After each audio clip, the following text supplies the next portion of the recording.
Now let's talk about collaboration and knowledge sharing. So there are healthcare professionals, there are researchers, industry stakeholders, regulators, and all of that. So how are you handling all of these stakeholders? Yeah, so what we have been discussing for the last half an hour is something that's a rarity in Pakistan.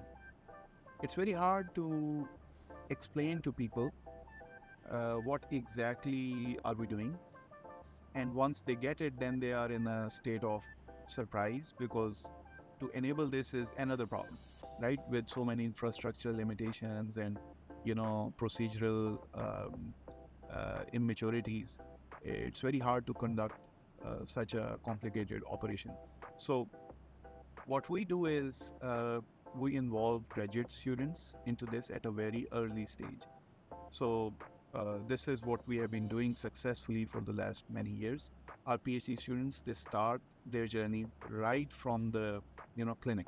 We ask them to go to the clinic. We want them to see how the sample is done and how valuable that resource is. And then they grow into their PhD, and eventually they end up doing cutting edge research.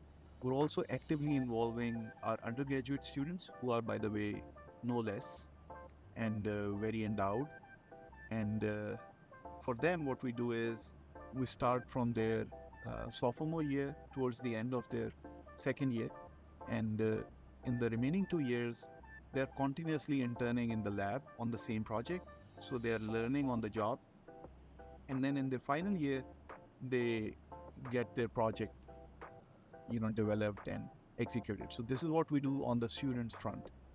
In terms of general dissemination, we do publications in journals. So that is something that we take a lot of pride in. We target the top journals, and in particular special issues, which are focusing on the particular problem, and the peers which are from that very field, they come to the table and they review our work, and then you know the decisions for publication are made.